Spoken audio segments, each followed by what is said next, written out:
नमस्कार, इस वीडियो में आपका स्वागत है। आज हम 26 सितंबर 2023 के करंट अफेयर्स को देखने वाले हैं।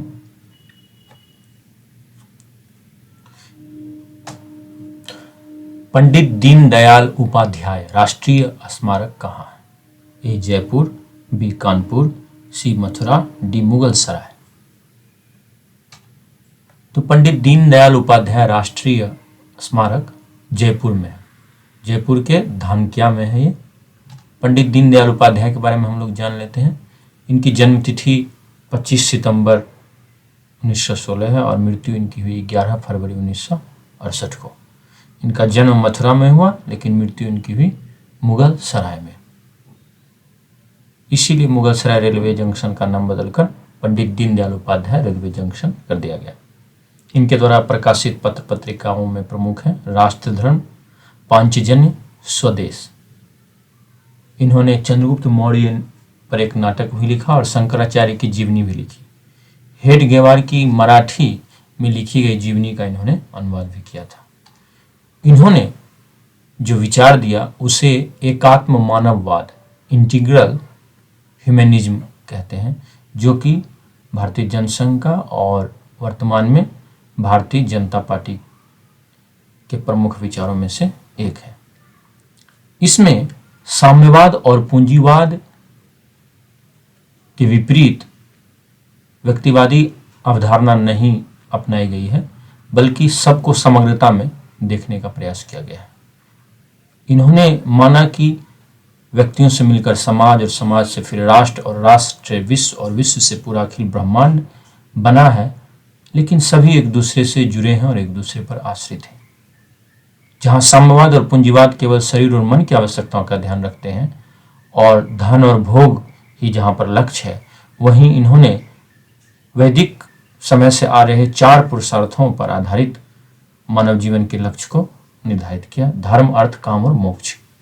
लेकिन वहाँ भी इन्होंने धर्म को मूलभूत लक्ष्य माना और मोक्ष को परम लक्ष्य माना। ये लक्ष्य है मानव और समाज के। इन्हें अंत्योदय का प्रणेता भी माना जाता है, यानी कि समाज का जो सबसे निचले पायदान का व्यक्ति हो उसका भी उदय हो। अगला प्रश्न, 19वें एशियाई खेलों में भारत की महिला क्रिकेट टीम ने किस देश को फाइनल में हराकर स्वर्ण पदक जीता? ए पाकिस्तान, बी श्रीलंका, सी बांग्लादेश, डी नेपाल। तो भारतीय टीम ने 19 रन से श्रीलंका को हराया, महिला क्रिकेट टीम ने। और एशियाड में इन्होंने पहली बार ही भाग लिया था और पहली बार में ही इन्होंने स्वर्ण पदक जीत लिया। 2010 और 14 में इन्होंने भाग नहीं लिया था।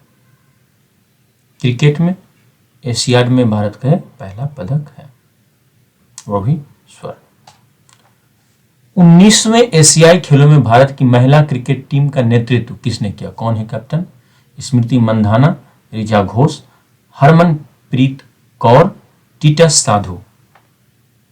तो महिला क्रिकेट टीम की जो कप्तान रही वो हैं हरमनप्रीत कौर। अन्य खिलाड़ियों के भी नाम यहाँ दिए हुए हैं, आप वीडियो को रोककर पढ़ सकते हैं। ऋचा घोष विकेट कीपर है, स्मृति मंधाना कप्तान। इसके अलावा अन्य भी कई खिलाड़ी हैं। C-295 क्या है? एक क्षुद्रग्रह, एक लड़ाकू विमान, एक मालवाहक विमान, एक सैन्य हेलीकॉप्टर।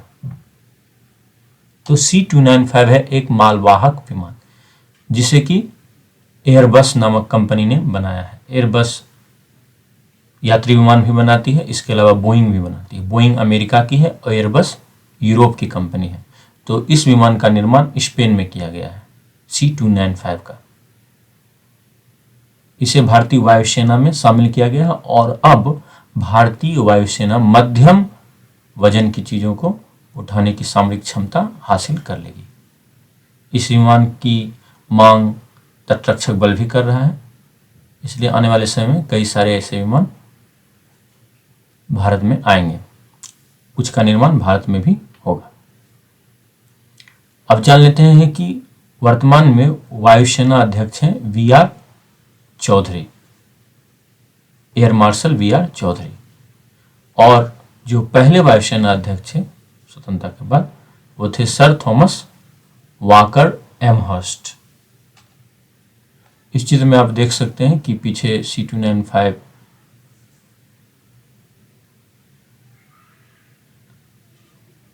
विमान का स्वागत किया जा रहा है और यहाँ पर ये चाबी शामिल की जा रही है।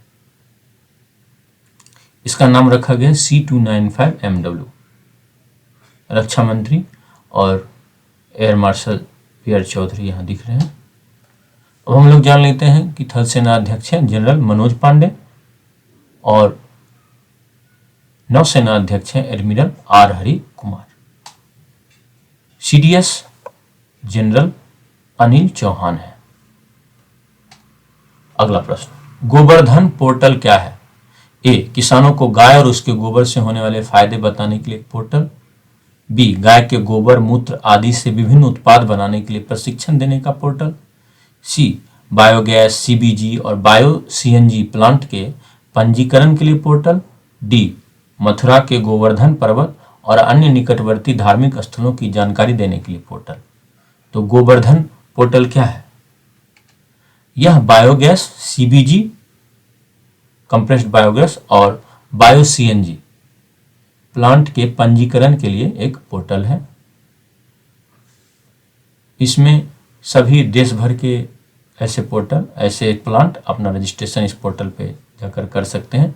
और ये जो गोवर्धन योजना शुरू की गई है, इसका उद्देश्य है कि एक तो गांव साफ रहे, दूसरा गांव के परिवारों को रोजगार भी मिले और गांव में जो ऑर्गेनिक कचरा होता है, गोबर, घास, इन सब से गोबर गैस बनाया जाए, बायोगैस बनाया जाए और फिर एक प्लांट ऐसा गांव में या 2-4 गांव मिलाकर ऐसा एक प्लांट हो जिससे कि गांव में रोजगार तो हो ही, आजीविका का अवसर पैदा हो ही हो, साथ ही साथ लोगों की ऊर्जा बेचकर आय में भी वृद्धि हो।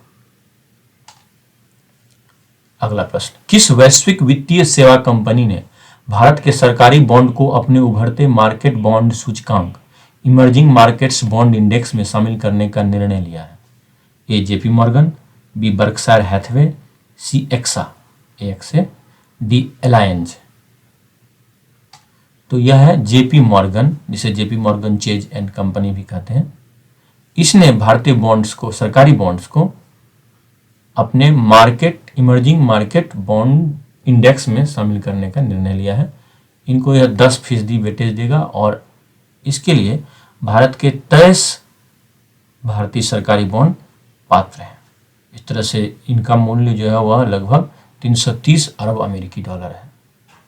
इससे भारत को क्या फायदा होगा? इससे भारत को यह फायदा होगा कि विदेशी कंपनियां, विदेशी लोग भारतीय बॉन्ड खरीदेंगे और इस तरह से भारतीय शेयर मार्केट में निवेश होगा, भारत में निवेश होगा, विदेशी निवेश होगा और उम्मीद की जा रही है कि $25 बिलियन का विदेशी निवेश आएगा।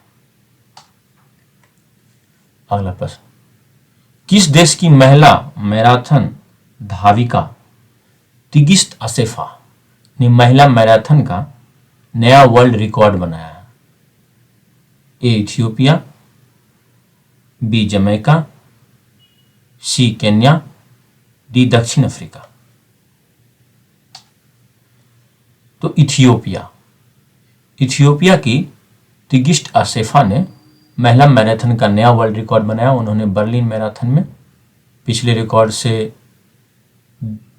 कम समय लेते हुए उन्होंने 2 घंटे 11 मिनट 53 सेकेंड में ही यह दूरी पूरी कर ली। केन्या के इलूद किपचोगे, ये हैं इलूद किपचोगे और ये हैं तिगिस्त असेफा। तो पुरुषों में केन्या के इलूद किपचोगे ने मैराथन जीता। मैराथन कितने दूरी का होता है? तो यह होता है 42 किलोमीटर 195 मीटर या 26 मील 385 गज। यह भी परीक्षा में पूछा जा सकता है। अगला प्रश्न, निम्न में से कौन सा देश 5I गठबंधन का सदस्य नहीं है? ए, संयुक्त राज्य अमेरिका, बी, यूनाइटेड किंगडम, सी, न्यूजीलैंड, डी, जर्मनी। तो यह है जर्मनी। 5I 5 आंख है। 5 देशों की गुप्त सूचना यानी इंटेलिजेंस साझा करने से संबंधित गठबंधन है। ये 5 देश हैं, संयुक्त राज्य America, Canada, United kingdom, Australia और न्यूजीलैंड। अभी भारत और कनाडा के बीच संबंधों में तनाव चल रहा है और इसका कारण यह है कि कनाडा के प्रधानमंत्री जस्टिन ट्रूडो ने भारत पर यह आरोप लगाया कि भारत के खुफिया एजेंसी के लोगों ने कनाडा के एक नागरिक की हत्या कर दी। उसका नाम था हरमीत सिंह निज्जर। वह एक भारत की नज़र में वह एक आतंकवादी था, खालिस्तानी था, एक सेपरेटिस्ट था, एक विभाजनकारी था। उसकी मृत्यु हुई है और भारत ने इससे इनकार किया है कि भारत के किसी अधिकारी ने या खुफिया एजेंसी किसी व्यक्ति ने इसकी हत्या की है और इसके कारण भारत और कनाडा के संबंधों में तनाव भी आ गया है। यहाँ ध्यान देने वाली बात है कि कनाडा शुरू से ही खालिस्तानियों को संरक्षण देता आया है। 1985 में एयर इंडिया फ्लाइट 182 जो कि मॉन्ट्रियल से लंदन जा रही थी को इन खालिस्तानियों ने बम से उड़ा दिया था अटलांटिक महासागर के ऊपर और इसमें 329 लोग जो उस पर सवार थे उन सब की मृत्यु हो गई थी। उनमें 268 तो कनाडा के ही नागरिक थे, 27 ब्रिटिश नागरिक थे और 24 भारतीय नागरिक थे। यह इतनी बड़ी आतंकवादी घटना थी कि इसके बाद जो एविएशन इंडस्ट्री में यानी वायु संचालन उद्योग में इससे बड़ी आतंकवादी कार्रवाई 9/11 ही हुई।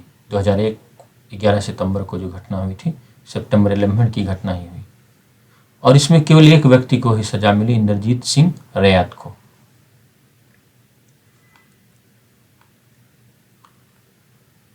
अगला प्रश्न, 9 डैश लाइन किस क्षेत्र से संबंधित है?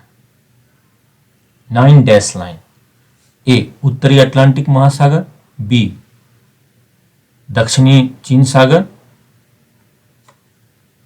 सी दक्षिणी अटलांटिक महासागर, डी फारस की खाड़ी। तो 9 डैश लाइन दक्षिणी चीन सागर से संबंधित है। यहां पर आप चित्र में देख सकते हैं, देखिए यहां पर 9 डैश जैसा लाइन दिख रहा है, 1 2 3 dash 4 dash 5 dash 6 dash 7 dash 8 dash 9 dash और यहाँ पर है चीन, यहाँ है वियतनाम, यहाँ पर है फिलीपींस, इधर तो ताइवान है और यहाँ पर है ब्रुनोई, मलेशिया, इंडोनेशिया। तो चाइना का यह कहना है कि ये 9 डैश लाइन के अंतर्गत 9 डैश की जो रेखा है इसके अंतर्गत जितना क्षेत्र है वो सब जो है चाइना का ही है और इसके कारण इतने बड़े क्षेत्र पर चाइना अपना कब्जा करना चाह रहा है। इसका सबसे बड़ा कारण है यहाँ पर रिसोर्सेज, यहाँ पे जो समुद्रिक संसाधन है, तेल है, खनिज है, उसके लिए चाइना ये कर रहा है और साथ ही साथ इस क्षेत्र होकर जितना भी व्यापार होगा उस पर या इस तरह से इस क्षेत्र से होकर जो भी सैन्य दल जाएगा, जो भी वॉर फ्लीट जाएगा, मिलिट्री फ्लीट जाएगा, नेवल फ्लीट जाएगा, वो सब को चाइना कंट्रोल कर सकेगा और ताइवान आगे है और उसके आगे जापान है। यहाँ पर 2 क्षेत्र जो है उसको लेकर बहुत ज़्यादा विवाद है। एक है पैरासेल आइलैंड, इसमें कई सारे आइलैंड हैं और दूसरा है स्पार्टले आइलैंड्स। इसे हम थोड़ा आगे बढ़ा कर देखें तो आप देख सकते हैं कि यहाँ पर अलग अलग देश जो हैं वो अलग अलग अपना दावा करते हैं। अलग अलग चित्र से अलग अलग देश का दिखाया गया है। जैसे चाइना का तो हमने देख ही लिया, डैश के अंदर वाला क्षेत्र है, लेकिन फिलीपींस यहाँ तक दावा करता है, ये सब फिलीपींस अपना दावा करता है। वियतनाम इस तरफ पूरा स्कर्बरो सोल से थोड़ा पहले तक दावा करता है, पार्सल आइलैंड पर दावा करता है, स्पैटले आइलैंड्स के कई हिस्सों पर दावा करता है। लेकिन चाइना ने क्या किया है, इन सब में अपने छोटे छोटे जो चट्टान उभरे हुए हैं उन सब में आर्टिफिशियल रूप से धन खर्च करके यहाँ पर आइलैंड्स बना लिए हैं और कई जगह तो उसने रनवे बना लिया है, नौसैनिक चौकी बना ली है। स्पार्टले आइलैंड्स में कई सारे आइलैंड शामिल हैं और पार्सल में भी कई सारे आइलैंड शामिल हैं। ये है स्पार्टले वाला और ये है पार्सल वाला। तो आपको यहाँ यह भी पूछा जा सकता है परीक्षा में कि पार्सल आइलैंड और स्पार्टली आइलैंड जो है इनका विवाद किस क्षेत्र से संबंधित है। तो इस विवाद में शामिल हैं चीन, वियतनाम, मलेशिया, ब्रुनोई, फिलीपींस, ये सभी देश शामिल हैं। अभी हाल फिलहाल में चर्चा में क्यों है? क्योंकि चाइना ने क्या किया था, यहाँ पे फ्लोटिंग बैरियर्स लगा दिए थे, जिनको कि फिलीपींस की नौसेना ने हटा दिया। फ्लोटिंग बैरियर्स का था कि वो तैरने वाले बैरियर्स थे, ताकि दूसरे जो मछुआरे हैं, नाव हैं, वो नहीं आ सके उस क्षेत्र में। अमेरिका का यहाँ पे कहना है कि इस क्षेत्र में सभी देशों को जितना उनका EEZ है उस क्षेत्र तक वो अपना दावा करें, और उसके बाद बाकी जो है समूह को, शिप्स को यहाँ से आने की स्वतंत्रता मिलनी चाहिए।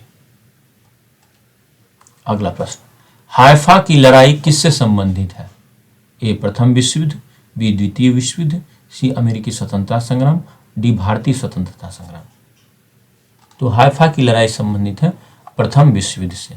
यह 23 सितंबर 1918 को हुई थी और इसमें मुख्य भूमिका निभाई थी जोधपुर लांसर्स ने, जोधपुर भाले वालों ने। जोधपुर लांसर्स जो था वह इंडियन मिलिट्री का, भारतीय सेना का एक घुड़सवारी दस्ता था और कैवलरी से थे। और इसके अलावा जोधपुर के अलावा मैसूर, हैदराबाद, अलवर इत्यादि राज्यों के शासकों ने सेना से मदद दी थी। अब हाइफा को अगर हम देखें तो हाइफा यहाँ पर है, ये हाइफा। ये इजराइल के 3 बड़े शहरों में से एक है और इसी को भारतीय सैनिकों की टुकड़ी ने, जो कि उस समय ब्रिटिश के अंदर काम करते थे, ने ओटोमन एम्पायर की सेना से मुक्ति दिलाई थी। 1918 में जो प्रथम विश्व युद्ध हुआ था उसमें ओटोमन तुर्की जो था वह ब्रिटेन के विरुद्ध में लड़ा था, जर्मनी और ऑस्ट्रिया के साथ।